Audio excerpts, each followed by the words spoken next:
Então, seu Zé, estava fazendo aqui uma pergunta, eu vou repeti-la para o senhor. Na verdade, é um conjunto de perguntas que envolve o mesmo assunto. Né? Primeiro, qual a funcionalidade para o ser médio ficar inconsciente? No trabalho, claro, né? Qual aprendizado está agregando a este ser se a lucidez não lhe pertence, né? E Tá? o Primeiro Rafael, lugar, com licença.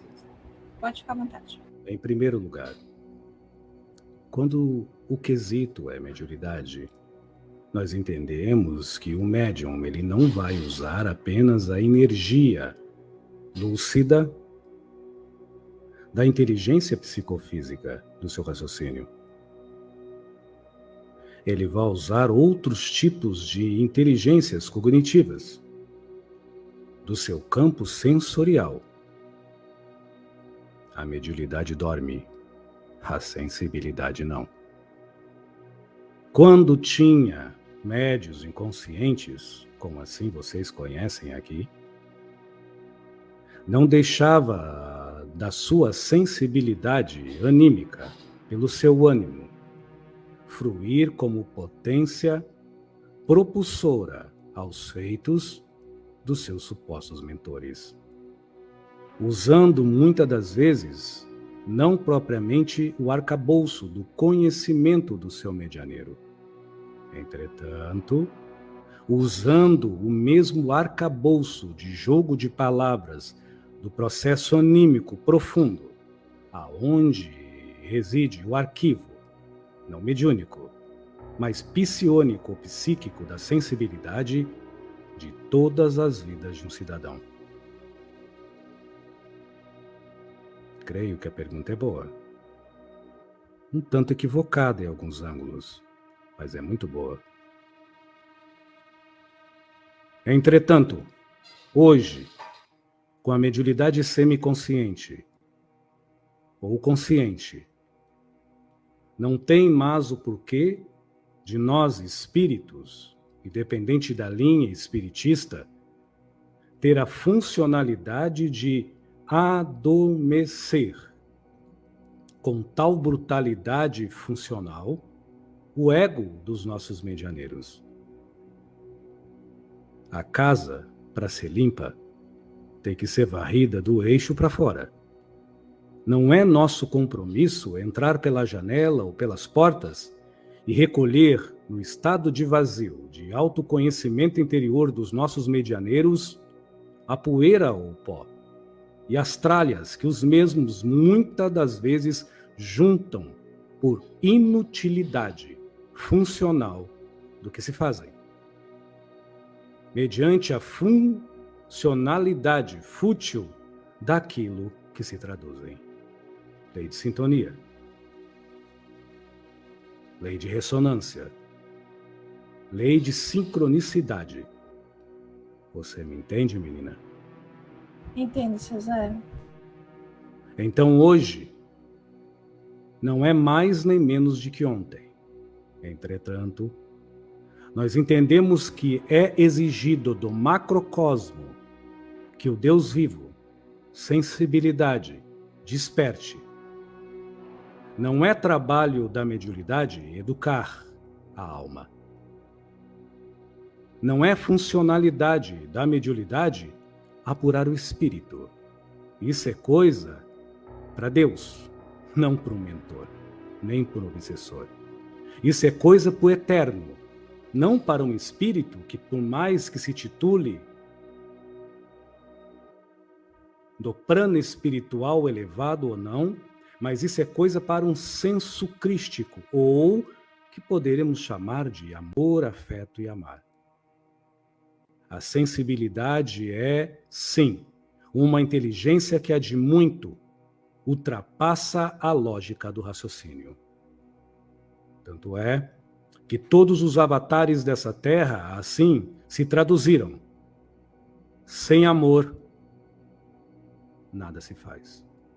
E o amor não é calculado e deduzido pelos amontoados referidos ao que vocês somam mediante ao que entendem por dentro, mas não se fazem paz, porque não se compreendem no mesmo aglomerado em quem vocês são e por que você está.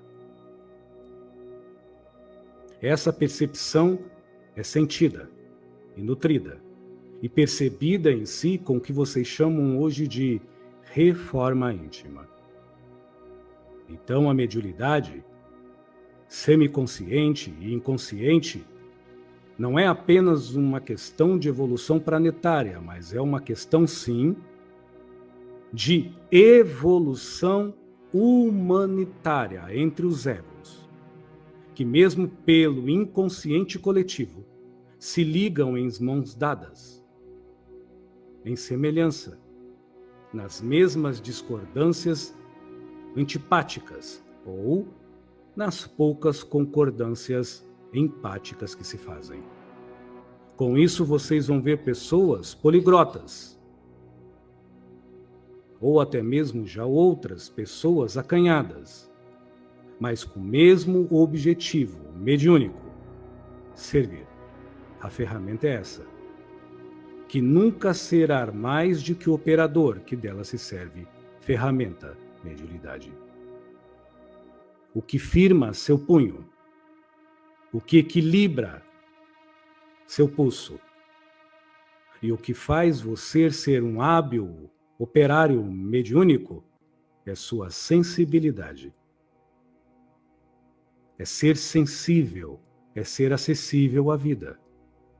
Ser médium é intermediar a existência que o outro se faz, seja no plano astral ou seja no plano físico. Agora, ser sensível é algo que é de muito já superou a morte. É algo que é de muito deixou de ser imortal, porque já é eterno por si só. Tanto é que nos momentos dos desencarnes, o que menos conta são seus feitos mediúnicos. E o que mais te eleva é sua sensibilidade humana. Ou o que mais lhe rebaixa é sua falta de mesma sensibilidade.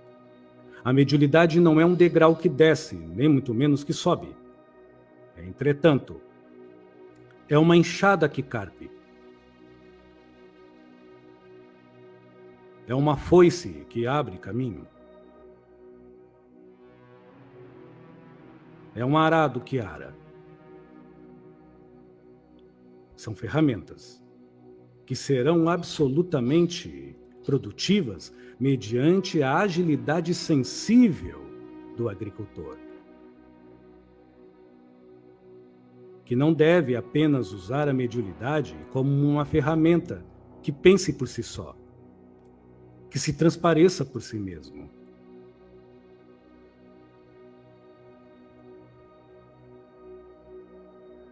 Mediunidade é apenas uma apuração do ego, mediante o admodestar da mente, perante o aliviar dos confrontos da consciência. Entretanto, a sensibilidade humana é o despertar da alma, e ao desbruçar do espírito, fazendo não pela intuição mediúnica, mas pela inspiração sensível à vida, que é Deus, o eterno da escolha em não se fazer bem, mas se ter melhor. Em não impor o amor, mas se amar incondicionalmente. Em praticar a solidariedade num ato de generosidade consigo só, de nutrir por si mesmo um senso de completude na atitude resiliente e determinada de se admirar. Eis o ser, obreiro do Senhor, trabalhador de todas as horas, que pode contemplar ao outro com o olhar de Deus. Nem mais, nem menos. Fique à vontade. Obrigada por essa pérola, Deus abençoe. Então, a gente vai fazer mais alguma... Posso fazer mais alguma pergunta? Você quer completar a pergunta a resposta para Rafael, José? Ele pergunta assim: a inspiração na própria essência é mediunidade? A inspiração, na sua própria essência, é Deus sussurrando. Não tem nada a ver com mediunidade. Aí ele complementa. A mediunidade é temporal. A inspiração é atemporal.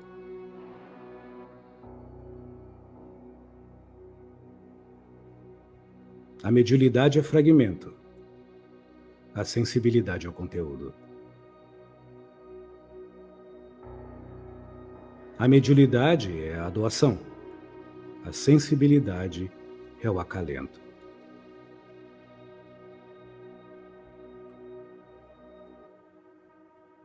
A mediunidade é o obrigado. A sensibilidade é a gratidão.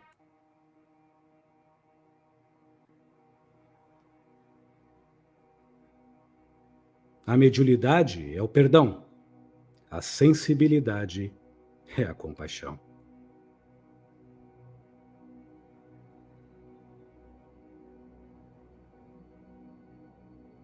A mediunidade é a cultura. A sensibilidade é a lucidez sempre educada.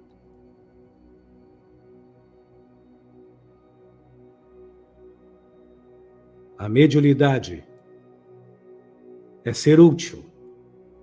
A sensibilidade é fazer o ser que você é servir com utilidade alheia.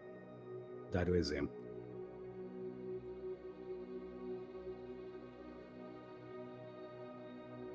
A mediunidade é caridade. A sensibilidade é ser generoso por si só e solidário por si mesmo. A mediunidade é positivo. A sensibilidade é lucidez. A Cíntia pergunta assim: como saber se temos latente a mediunidade de psicometria? Como treinar em nosso dia a dia? A psicometria, em alguns países, dá praca deste planeta azul. Ela é dada muito mais como paranormalidade. Na verdade, a psicometria como a transmutação são processos anímicos, naturais da sensibilidade humana. A leitura empática é a mesma coisa. Nomes diferentes, mas com a mesma referência. Darei um exemplo junto com o meu boa noite e obrigado. O Edson Rosa está com o Zé Pilintra das Almas, não incorporado. Eis que um inimigo de infância ou um dissabor, mediante a natureza do seu gênio e a natureza do gênio da pessoa, perante a funcionalidade do dia a dia, essa pessoa vem ao terreiro dele ou à casa de oração ou centro que ele trabalha mediunicamente.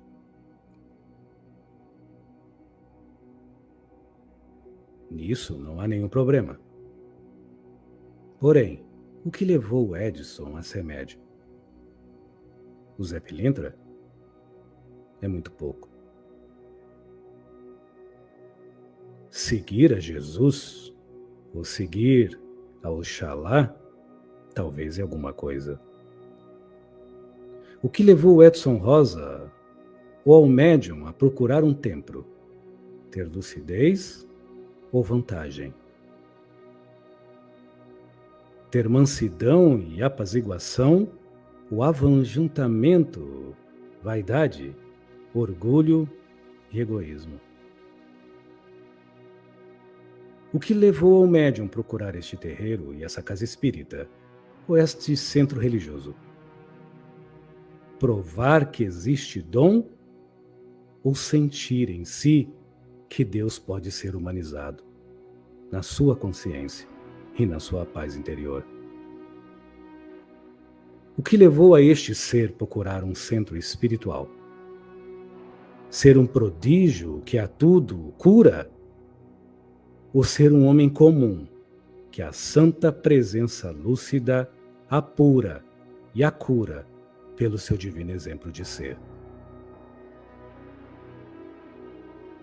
O que levou você que me ouve e leva a procurar os processos mediúnicos? Comunicação com além? Eu creio que muitos que nos procuram para fora desconhecem o céu da sua paz por dentro.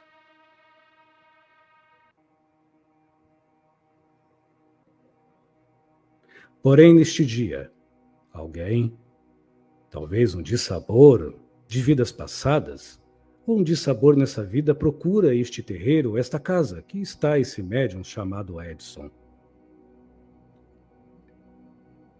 Vá que pela sorte, não minha, mas dele por si só e escolha lúcida, ele buscou esse terreiro, ou pela dor, ou pelo amor, mas com tempo, com lucidez, apenas servir. Ser um médium, nem mais, nem menos. Então, ele entende que a extensão da sua fé é o templo da vida, que o seu congá é a carne viva do outro. Merece não adoração, mas merece que você, religioso, dê louvor, dê glória, dê vida, admire e abençoe. Nem se for muito menos ou no muito mais, não desejar ao outro o que você não quer para si mesmo. Já é uma bênção, o não julgamento. Já é uma bênção, o não julgamento. E ele adentra a corrente. E Edson Rosa avista essa pessoa que ele tem um dissabor. Mas a fé dele, supomos que seja aquela, rara, raciocinada. Ele sorri porque ele sentiu raiva. E ele ora, porque talvez brotou em seu coração algo similar a ódio. Nesta hora, ele olha o congá e vê que a mediunidade dele é indefesa. Nessa hora, mesmo sentindo seus mentores lhe irradiando, ninguém, nem os obsessores, escolherá o que ele há de nutrir, sentir e perceber por dentro de sua intimidade. Então, neste momento, Edson Rosa entende que não há vela, nem decreto. Não há oração, nem muito menos somas, nem barganha com a espiritualidade. Há apenas ele e a qualidade de amar. Apenas ele e o que lhe motivou a servir a vida. Apenas ele e o que lhe cativou a buscar o que é espírito, em paz. Então, talvez aconteça um milagre. Antes deste senhor ou senhora ficar em sua frente, ele corre e diz: meu irmão, rendo graças a ti. Há de muito estávamos esperando a sua santa presença em nossa humilde choupana. Alegrai-vos, cantai e orai em louvor a Deus. Rufa os tambores, ou decrete os mantras, ou fazei as preces. Eis que meu irmão adentra a casa, porque à vista de Deus, ele nunca o abandonou. Mas eu, aqui presente, muitas das vezes vestido de branco, ou fazendo o evangelho segundo o Espiritismo, ou tocando sineta, ou fazendo a lua, a Buda, os orixás, ou apenas meditando para que os espíritos resolvam a minha vida. Muitas das vezes me peguei distante, cultuando o sagrado, mas não consentindo o divino dentro de mim. Eis que neste momento, talvez o Edson Rosa, de um lampejo de hombridade humana e da mais pura sensibilidade em Deus, abraça e beija a face daquele amigo. Eis que quebra as normas do passe à distância ou dispersão. Talvez até mesmo não use uma arruda nem uma alfazema. Ou tampouco use qualquer tipo de lei de magnetismo. Afinal, não é a mediunidade que ele doa. Ele doa a sua humanidade servir, de ser apenas um ser sensível, a sua própria existência interior e a vida em Deus, mediante a existência alheia. Obrigado e boa noite.